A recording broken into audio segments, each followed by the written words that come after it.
Hello बच्चों, मैं doctor Swati Sharma Swati Sanskrit and Hindi classes में आपका स्वागत करती हूँ। बच्चों, कल हमने ये पढ़ा था कि सूत्रधार नटी से ये कहता है कि तुम्हारे गीत के राग से मैं उसी प्रकार हर लिया गया हूँ जिस प्रकार की अत्यंत वेगशाली मृग के द्वारा राजा दुष्यंत। ठीक है, इसके बाद में नटी और नट और सूत्रधार सब लोग चले जाते हैं। इसका मतलब क्या है कि यहाँ तक आपकी कथा वस्तु को बनाने के लिए प्रस्तावना थी कि कथा वस्तु क्या होने वाली है। जैसे कि कल मैंने आपको उदाहरण दिया था कि कथानक का हमको पता चल गया था। ठीक है, अब इसके बाद में क्या होता है कि वो लोग निकल जाते हैं और मंच पर, क्योंकि आपको पता ही है कि अभिज्ञान शाकुंतलम क्या है, नाटक है। तो इसके बाद में रथ पर चढ़े हुए और हाथ में धनुष बाण को लिए हुए राजा दुष्यंत और उनका सारथी मृग का पीछा करते हुए प्रवेश करते हैं। यानी कि घोड़े हैं, घोड़ों को कौन हाँक रहा है? सारथी हाँक रहा है। राजा दुष्यंत पीछे हैं और उन्होंने हाथ में क्या ले रखा है? धनुष बाण ले रखा है और वो एक हिरण का पीछा कर रहे हैं। राजा दुष्यंत को इस प्रकार देख करके सारथी कहता है कि कृष्ण सारे ददच्च चक्षुस्त्वयि च आदिज्य कार्मुके मृगानुसारिणम साक्षात पश्याम एव पिनाकिनम। सबसे पहले शब्दार्थ समझते हैं हम लोग। कृष्ण सारे ये एक विशेष प्रकार का मृग होता है जो कि काला और चितकबरा होता है। आदिज्य कार्मुके धनुष पर प्रत्यंचा चढ़ाए हुए। पिनाकिनम यानी शिव को, शिव का नाम क्या है? पिनाकिनम।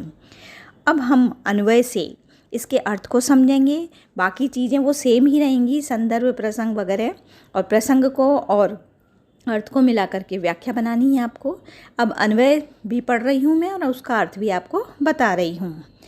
कृष्ण सारे आदिज्य कार्मुके काले रंग के हिरण पर धनुष की प्रत्यंचा खींचे हुए त्वयि यानी आप पर चक्षु ददत दृष्टि को डालता हुआ मैं कौन? सारथी।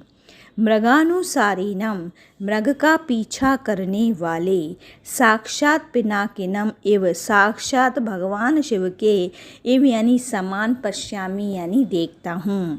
काले रंग के हिरण पर धनुष की प्रत्यंचा को खींचे हुए आप पर दृष्टि डालता हुआ मैं मृग का पीछा करने वाले साक्षात शिव के समान देखता हूँ। अब इस श्लोक के व्याख्या को समझने के लिए आपको क्या करना पड़ेगा? एक पौराणिक कथा को समझना पड़ेगा। क्या हुआ था कि एक बार दक्ष प्रजापति ने यज्ञ का आयोजन किया जिसमें उन्होंने अपनी सभी पुत्रियों को आमंत्रित किया यानी बुलाया, परंतु भगवान शिव से द्वेष भाव के कारण, क्योंकि वो भगवान शिव को पसंद नहीं करते थे, इसके कारण उन्होंने अपनी पुत्री सती को आमंत्रित नहीं किया, अर्थात यज्ञ में उनको सती को भी नहीं बुलाया। फिर भी सती अपने पिता दक्ष के यज्ञ में पहुंच गईं। वहाँ दक्ष ने क्या किया कि शिवजी के लिए निंदा के वचन कहे, यानी कि शिवजी के लिए भला बुरा कहा। सती अपने पति की निंदा को सहन नहीं कर पाई और इसीलिए वो क्या हुई? यज्ञ की अग्नि में भस्म हो गई, क्योंकि पति की निंदा उन्हें अच्छी नहीं लगी थी।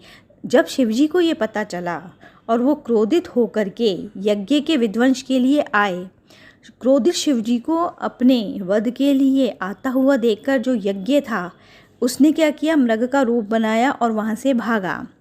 परंतु धनुष चढ़ाए हुए शिवजी ने उस मृग रूपधारी यज्ञ का पीछा किया और उसका सिर काट दिया। यानी कि जो श्लोक है उससे आपको इसी तरीके से समझना है कि यज्ञ ने किसका रूप धारण किया था? मृग का। उसका पीछा किसने किया था? भगवान शिव ने। इसी प्रकार यहाँ पर सारथी ने पिनाकिनम यानी कि शिवजी के समान किसको मान लिया है? दुष्यंत को, राजा दुष्यंत को, जो कि इस कथा वस्तु के नायक हैं, उनको मान लिया है और वो भी मृग के पीछे पीछे भाग रहे हैं। तो इसीलिए अब आपको कथा वस्तु पता चल गई है, ताकि मैंने ये इसलिए बताया ताकि आपको ये अर्थ जल्दी से समझ में आ जाए। एक बार वापस से आप अन्वय से अर्थ देखिए। कृष्ण सारे काले रंग के हिरण पर, कौन सा हिरण है? जो कि आगे आगे भाग रहा है और राजा दुष्यंत और सारथी उसके पीछे पीछे भाग रहे हैं। तो काले रंग के हिरण पर आदिज्य कार्मुके च त्वयि और धनुष की प्रत्यंचा चढ़ाए हुए आप पर चक्षु ददत दृष्टि को डालता हुआ मैं, यानी कि मैं का मतलब क्या हो रहा है कि मैंने क्या देखा है? कि मान आपको देख रहा हूँ मैं कि आप यज्ञ का पीछा कर रहे हैं और मुझे ऐसा लग रहा है कि भगवान शिव यज्ञ रूपी मृग का पीछा कर रहे हैं। मृगानुसारिणम, मृग का पीछा करने वाले, साक्षात पिनाकिनम में पश्यामी, साक्षात शिव के समान आपको देख रहा हूँ। काले रंग के हिरण पर धनुष की प्रत्यंचा को खींचे हुए आप पर दृष्टि को डालता हुआ मैं मृग का पीछा करने वाले साक्षात भगवान शिव के समान आपको देख रहा हूँ। अब हम जब इसके विशेष की बात करते हैं तो इसमें विशेष अलंकार है, उत्प्रेक्ष अलंकार है, श्रुत्य अनुप्रास अलंकार है, वृत्य अनुप्रास अलंकार है और अनुष्टुप नामक इसमें क्या है, छंद है। अब आपको ये चैनल अगर अच्छा लग रहा है तो चैनल को लाइक कीजिएगा और कमेंट दीजिए, चैनल को सब्सक्राइब कीजिए और उसे कराइए। धन्यवाद।